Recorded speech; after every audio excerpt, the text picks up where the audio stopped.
Let's go buy some herbs. Time to transplant. Pop it up from the bottom, pull it out of the pot. Wow, look how root bound that is. Pull these roots apart, otherwise they'll get trapped growing in circles. Now that's much better. I'll do the same with the rest. Dude, I'm getting my personality back though. Like I'm feeling like myself again. Yeah, I know. I really was not myself.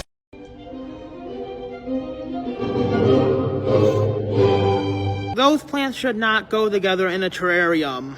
Venus flytraps and Sarracenia are actually temperate plants, so they need a cool winter dormancy. However, Nepenthes or tropical pitcher plants are tropical plants, so they don't need a dormancy.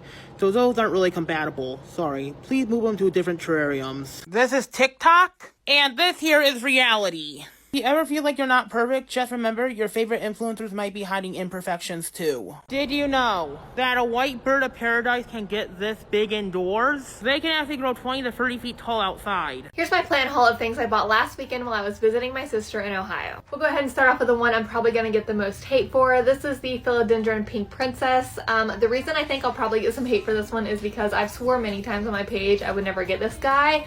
But I could not pass up this guy for the price. This was only $50, which if you know plants and you know this guy, that's pretty cheap. Next up is this string of coins, and then I also got this little planter. This is a weird combo, but I'm kind of into it. I picked this guy up for $20, which I didn't think was a terrible price. I'd never seen this guy near me. I'd only ever seen it online, so I picked it up while I saw it. And last but not least, I got this variegated string of pearls. I paid $25 for this guy, which I did not think was a bad price because I see the normal version going for that near me, so I of course had to get this guy. Let me know in the comments if you want to see what I picked up from the thrift stores while I was visiting my sister in Ohio. I actually found some really good stuff. I wouldn't wish that upon my worst enemy unless, of course, we're talking about my enemy, Gwyneth Paltrow. Fuck you, Gwyneth Paltrow. You know what you did.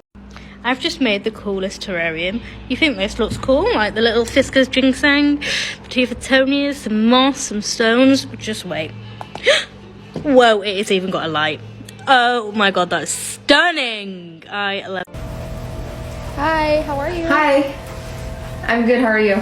Good, let me know if you need anything. Okay, thanks. Oh my gosh, does she recognize me from social media? Hey, we just got a new shipment in. You did? First class treatment? Oh my god. Do you want to see what we got? Yeah, I'd like to see. Okay, follow me to the back, I'll show you. Oh my gosh, it's so pretty. Yeah, you love Monsteras, don't you? I'm a celebrity. Yeah, they are my favorites. I wonder if she follows me. Yeah, you come every Friday. Stalker!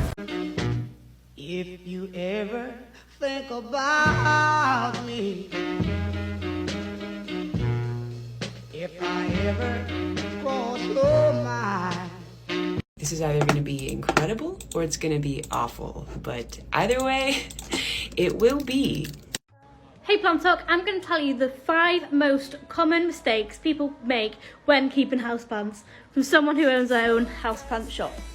First one has always got to be watering. Plants do not need watering every couple of days. It's at least every 7 to 10 days, if not that, maybe less. 2, repotting plants straight into the decorative pots. Don't do that. Keep them in the plastic pots, otherwise there's no drainage. 3, not dusting your houseplants. You need to dust your houseplants, otherwise dust are going to get on the leaves and then they can't photosynthesize as well and they're not going to get as much energy. 4, not actually knowing how to take care of the plant. Lots of plants have lots of different care needs. Don't just read the little tags that they come on the plants, they're not normally right. Research the plant, learn the name, just do a little bit of research, not that difficult. The final one is not giving the plant the right amount of light. Not many plants actually need direct sunlight and not many plants like low light, so a lot of plants like medium. Just research it. This Lowe's was stocked to the brim with houseplants, so let's see what we can find. I tend to have pretty good luck when they're stocked like this, and I do end up taking one of these guys home, so stay to the end to see what I got. Of course, Urban Jungle came to slay with these plant and pot combos. You guys know I love these. I had some beautiful Peperomia frosts and huge alocasias, some nice looking syngoniums, and I really like this pot from Live Trends. Some cute little pothos, of course, and I ended up taking home the brandy. Another one, thank you. Another one, thank you. Another one, thank you. Another one, thank you. Another one, thank you. I was a sprinkles guy when I was younger with ice cream, so I appreciate this. You look like a sprinkles guy. The f*** that's supposed to mean? If you're propagating a plant with a node, make sure you follow these steps so you don't mess it up. First thing you want to do is find the node.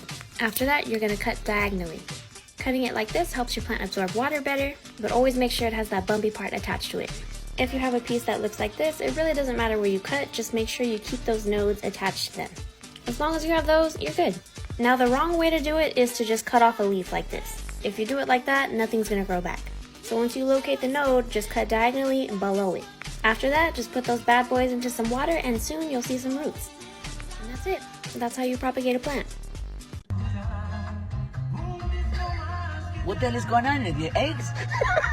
Even if you get mad, even if you get offended, so what you gonna do? Because I guarantee you, you can't beat me up.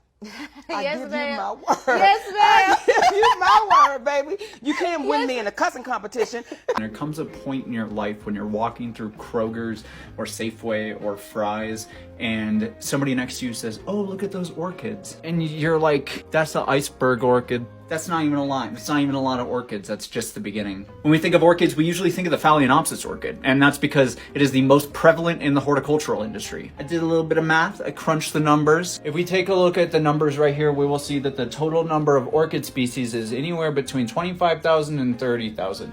If we add the bird species and the reptile species and the mammal species, we get the low end number of about 25,000. There's probably more orchids than fish. So next time you see a Phalaenopsis, make sure to tell it, "You mean nothing to this world."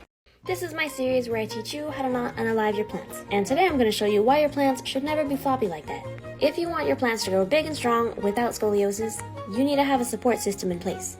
You can use everything from bamboo poles, moss poles, cocoa core poles, wooden stakes, plastic stakes, or my personal favorite, a chopstick. Now when it comes to putting in your support system, you need to pay attention. Don't go crazy and start breaking all the roots, because if you do that, it's going to cause transplant shock and you're going to have a bad time.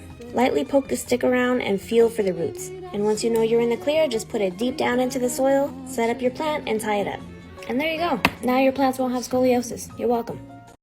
Oh my God! Okay, it's happening. Everybody stay calm. What's the Everybody procedure, stay calm. everyone? What's the procedure? Stay calm! Wait. Everybody calm! If you discover your plant does have root rot, here's a few things you can try. You are going to for sure not water it again until the soil dries out. You're going to gently remove the plant from the pot, and with a pair of clean scissors and your hand, you're going to remove all the brown, mushy, stinky roots. Healthy roots are firm and white, while rotted ones are dark and mushy. Once you clean up all the rotted, mushy roots, I like to use a hydrogen peroxide mix of 1 parts peroxide to 5 parts water and just lightly mist the healthy roots. And then I'm going to go ahead and repot this in clean, fresh soil. Now, if most of the roots are brown and mushy, you might not be able to save your plant, but you can still try. And if you catch it early and are worried that repotting might be too traumatizing, you can try using a peroxide and water solution using this ratio. It can actually release dissolved oxygen at the root. I don't think I can control myself.